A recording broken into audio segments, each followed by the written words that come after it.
Middle east में एक बार फिर से महाविध्वंस शुरू हो गया। अमेरिका और ईरान के बीच की जो जंग है अब बेहद घातक और खतरनाक मोड़ पर आ गई है। हॉर्मुज स्ट्रेट में तनाव अब सिर्फ बयानों तक सीमित नहीं है, बल्कि यहाँ बारूद फिर से बरसने लगा है। ओमान के समुद्री इलाके के पास 2 बड़े तेल टैंकर्स पर ईरान ने क्रूज मिसाइलों से बड़ा हमला किया। अमेरिका ने भी आर पार की लड़ाई का ऐलान कर दिया है और ईरान पर लगातार तीसरी रात भीषण हवाई हमले हुए। स्थिति इतनी ज्यादा गंभीर हो गई है कि अमेरिकी नौसेना अब ईरानी बंदरगाहों की पूरी तरीके से नाकेबंदी करने जा रही है। ईरान भी जमकर पलटवार कर रहा है। लगातार अमेरिकी ठिकानों पर हमले किए जा रहे। एक बड़ी खबर है, जंग के बीच डोनाल्ड ट्रंप ने हॉर्मुज पर बड़ा बयान दिया है। हॉर्मुज में जहाजों पर टोल लगेगा। डोनाल्ड ट्रंप ने ये बड़ा ऐलान कर दिया है। गुजरने वाले जहाजों पर 20% टोल वसूलेंगे। ये डोनाल्ड ट्रंप का नया ऐलान। और ट्रंप ने कहा कि अमेरिका ये टोल टैक्स लेगा। हॉर्मुज को अपने कब्जे में हम ले रहे हैं। हॉर्मुज में ईरान के लिए नाकेबंदी फिर से लागू हो गई है। यानी जहां तक ईरान अब तक टोल टैक्स की बात कर रहा था, ओमान से बातचीत कर रहा था, उसी हॉर्मुज स्ट्रेट में अब डोनाल्ड ट्रंप खुद टैक्स वसूलेंगे, टोल टैक्स लेंगे। ये उनकी तरफ से कहा गया। तो डोनाल्ड ट्रंप की तरफ से नया स्टेटमेंट दे दिया गया। एक तरफ दोनों देशों के बीच में सुलह कराने की कोशिश कई देश बीच में करते रहे, लेकिन सीज फायर टूटा और उसके बाद अब नए ऐलान डोनाल्ड ट्रंप की तरफ से किए जा रहे हैं। वो ये भी कहते हुए नजर आए कि ईरान को पूरी तरीके से खत्म कर देंगे। अब वो कह रहे हैं कि स्ट्रेट ऑफ हॉर्मुज में जो टैक्स वसूलने का काम है वो अब अमेरिका करने जा रहा है।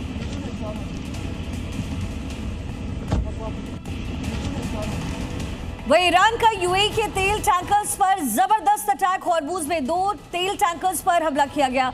हमले में एक भारतीय क्रू की मौत हुई है। 8 लोग घायल हो गए हैं, जिसमें 6 भारतीय शामिल हैं।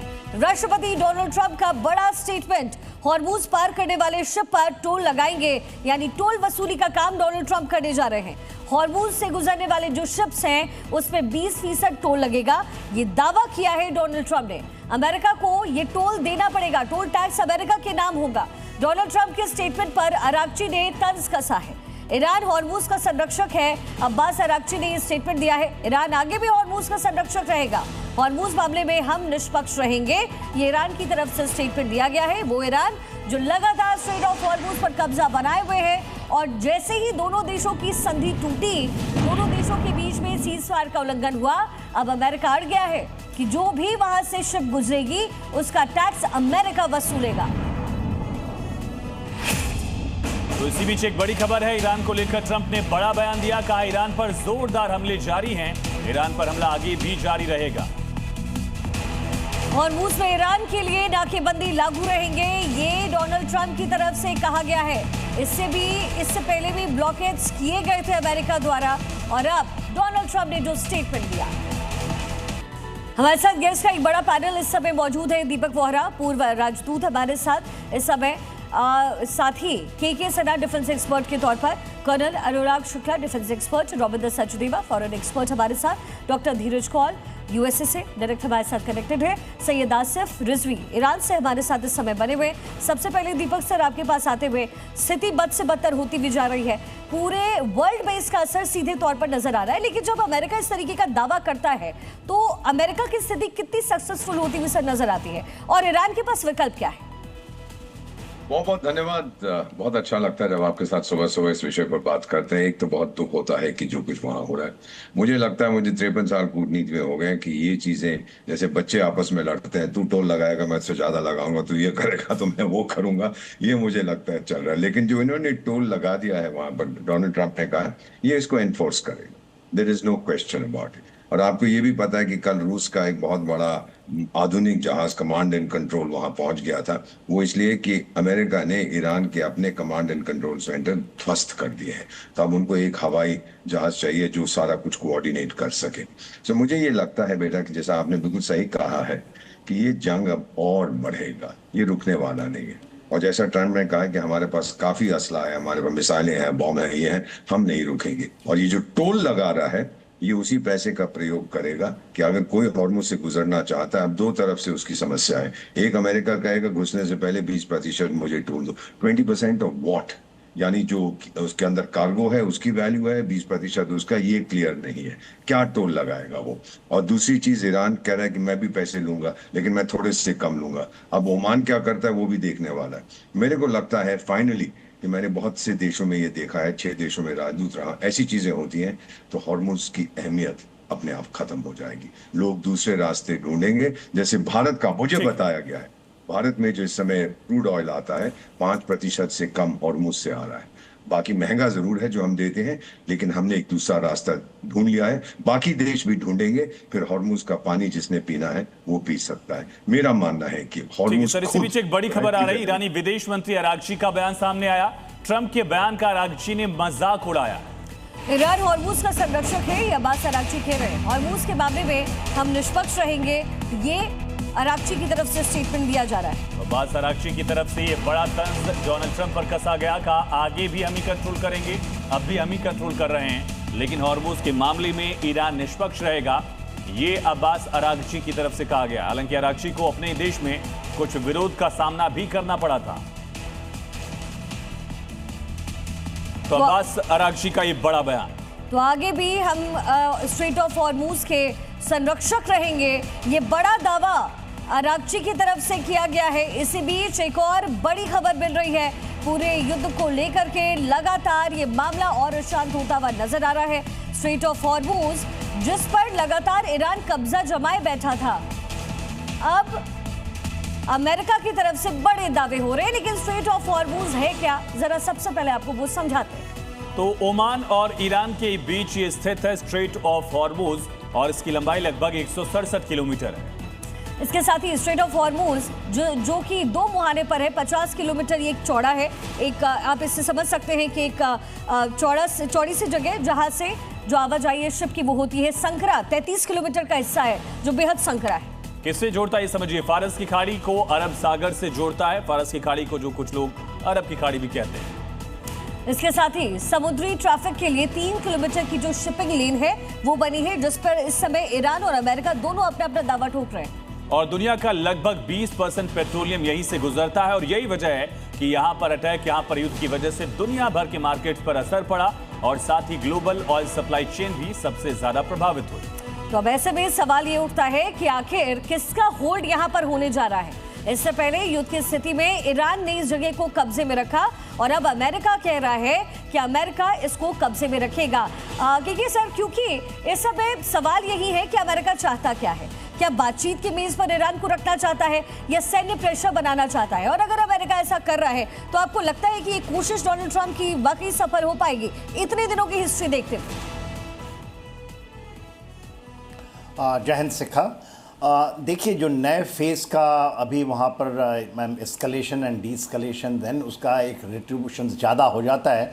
ये जो चल रही है जद्दोजहद, ख़ास करके अमेरिका का डायरेक्ट इन्वॉल्वमेंट जो 28 फरवरी से और 40 दिन की वॉर हुई थी, उनका ये मानना था कि वो वहाँ के चेंज ऑफ लीडरशिप करेंगे, उनके तेल पे उनका कब्जा होगा। These are the parameters on Donald Trump आए हैं वेनेजुएला की लाइन पे कि उनका कब्जा होगा और वो उन चीज़ों को कर पाएंगे जो उन्होंने किया है, ख़ास करके जो वेस्टर्न ईस्टर्न हेमिस्फीयर में अपने इलाके में उन्होंने जो किया है। अभी बात वो जो चीज़ है वो समझने की बहुत ज़रूरत है। आपने बात अच्छा बताया कि 33 किलोमीटर का जो है हरमोज़, उसके अंदर में 12 नॉटिकल माइल जो है ईरान का, वो उसका वाटर है, और जो EEZ कहते हैं एक्सक्लूसिव इकोनॉमिक जोन, उसी तरह 12 किलोमीटर जो है नॉटिकल माइल जो है वो ओमान की है।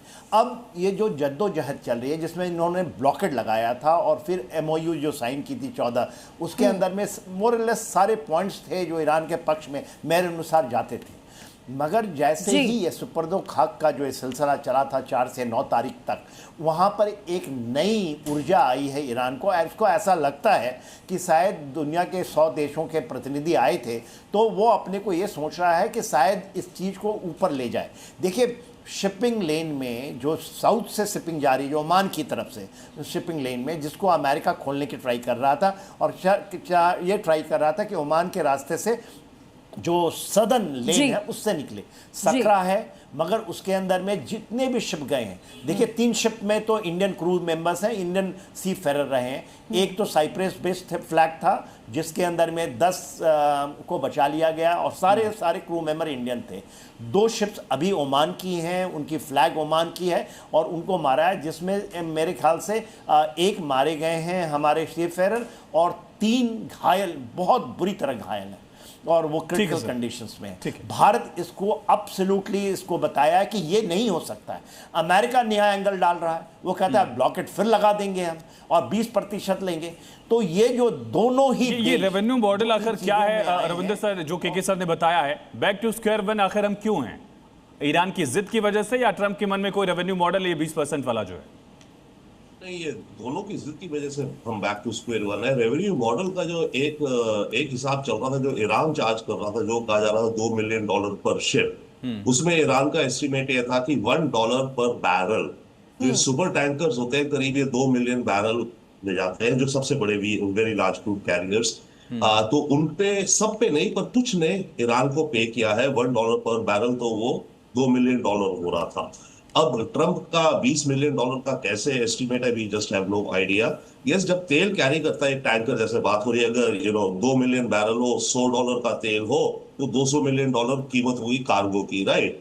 और जो शिप है उसकी भी तो कीमत होती है $150-200 million. So we don't know कहां से पहुंच रहा है, बट ये कह रहे हैं।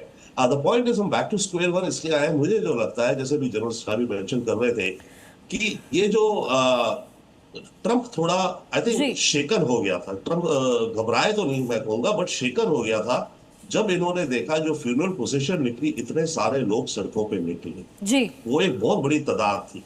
एंड इसका मतलब है कि रेजिम का सपोर्ट है जो भी कोई ईरान के अंदर। दूसरा, जब इजरायली ने इनको इंफॉर्मेशन दी, इजराइल इंटेलिजेंस ने, अब वो सही है या गलत है या नेतन्याहू खेल खेल रहा है, वो एक अलग बात है, कि इजरायली एजेंसीज आपको मारने का सोच रही है और अटेम्प्ट कर रही है। तो ये दो चीजें ट्रंप को हिला गई। बिल्कुल। इधर ईरान को अगेन ये जो फ्यूनरल का हफ्ता भर चला, इसमें ऊर्जा और आ गई। ठीक है। एंड इसमें एक चीज बिल्कुल, तो देखिए ये मामला जो है वो और भी गंभीर होता नजर आ रहा है। ईरान पर अमेरिका ने डायरेक्ट हमला भी किया है। लगातार तीसरी रात हमले हुए हैं। बंदर अब्बास, किश द्वीप पर धमाके हुए हैं। कुनारक, बुशर, सिरिक में हमले हुए हैं और हमले के लिए समुद्री ड्रोन का इस्तेमाल किया गया है। धीरज कौल हमारे साथ इस समय डायरेक्ट यूएसए से जुड़े हुए हैं। धीरज जी, पश्चिमी एशिया का एक नया पावर बैलेंस बनाने की कोशिश क्या अमेरिका कर रहा है, डोनाल्ड ट्रंप कर रहे हैं, और लगता है कामयाबी मिलेगी? नमस्कार, thank you for having me on the show. आपके पैनलिस्ट को मैंने सुना। देखिए, सिचुएशंस अनफॉर्चुनेटली बहुत एक्सट्रीम हो रही हैं और मैं बिल्कुल एग्री करता हूँ। एम्बेसडर वोरा काफ़ी सीजन्ड पर्सन है, जो बात कह रहे हैं ये चीज़ें अब और एस्केलेट होंगी। हमारी मार्केट्स, क्योंकि मैं मार्केट से भी कनेक्टेड हूँ, 2 क्वार्टर्स मतलब 6 महीने का टाइम फ्रेम लेके चल रही थी, लेकिन things are out of control now. पिछले 3 दिनों में आप कितनी गिरावट यहाँ पे देख रही हैं वो बहुत क्लियर है। लेकिन इस टाइम जो मैं बात कई चैनल्स पे पहले दिन से बोल रहा हूँ कि न्यूक्लियर IRGC कोई दुनिया में कोई कंट्री इसको टॉलरेट नहीं करेगी। जब तक IRGC के हाथ में पावर है वहां पे, ये मुझे कंफ्लिक्ट खत्म होता दिखता ही नहीं है। और अभी तक अनफॉर्चुनेटली कोई भी डेमोक्रेटिक आवाज ईरान से स्ट्रॉन्ग उठकर नहीं आ रही है। और जो लोग थे उन पे बहुत एट्रोसिटीज ईरानियन लोगों की गई है। लेकिन एक लड़ाई जिसमें ईरान डेफिनेटली विन किया है वो है प्रोपोगेंडा मशीन। पूरे वर्ल्ड के अंदर ईरान को एक तरीके से मैं ईरान की तरफ से भी आपके इस सवाल का आप जो स्टेटमेंट दे रहे हैं उसका जवाब ले लेते हो। रिजवी साहब हमारे साथ इस समय। रिजवी जी, बहुत कुछ बदला नहीं है, लेकिन ईरान जो कोशिश कर रहा था युद्ध को नाकाम करने की, वो भी नहीं हो पाया। अब अमेरिका तो डोमिनेट कर रहा है वहाँ। जी, बहुत शुक्रिया कि आपने ईरान से मुझे जोड़ा। देखिए, जो आपका सवाल है उसमें मैं पहले ही बताऊं कि अमेरिकन और यूरोपियन और वेस्टर्न नैरेटिव जो है उसको पूरी तरह से ईरान ने इस प्रोग्राम में फेल किया और दुनिया ने देखा। जो प्रोपेगेंडा चलाया जाता है, जो नैरेटिव बनाया जाता है, जो एजेंडा लेके बैठते हैं कि ऐसा हो गया ईरान में, वैसा हो गया, ये तो पूरी दुनिया देखी है और समझी है इसको। लेकिन मेन मुद्दा ये नहीं है। मेन मुद्दा ये है कि हर मुल्क में थोड़े अगेंस्ट होते हैं, थोड़े साथ में होते हैं, ज्यादा साथ में होते हैं, कुछ अगेंस्ट होते हैं। जो अगेंस्ट होते हैं वो फंडिंग होते हैं ज्यादातर, ये बात साबित है। लेकिन रिजवी साहब ये बताइए, जो कमर्शियल शिप्स हैं उनको टारगेट करके ईरान को क्या फायदा मिल रहा है? उससे ईरान का क्या लाभ हो रहा है? भारतीय भी मारे जा रहे हैं, तमाम देशों के सिविलियन मारे जा रहे हैं उसमें तो। जी, पूरी संवेदनाएं हैं, क्योंकि एज ए इंडियन अगर हमारे कोई भी भारतीय मारा जाता है तो हम दुख प्रकट करते हैं। लेकिन क्योंकि जिस तरह से अमेरिका ने यहाँ वार जोन बनाए रखा है, जो ये वार जोन बना हुआ है, तो वो फिर इंडिविजुअल नहीं देखता है कि उसमें कौन है क्या है। तो ये एक बहुत बड़ा मसला है। और ठीक है, आपको जैसा कि अनुराग पता है शुक्ला सर भी हमारे साथ हैं। इस अनुराग सर, रीजन में अमेरिका के मिड टर्म इलेक्शन और इजराइल के इलेक्शन जो अभी हाल में अनाउंस हुए लगभग कोइंसाइड से कर रहे हैं, क्या ये जंग तब तक भी खिंच सकती, ये भी डर है?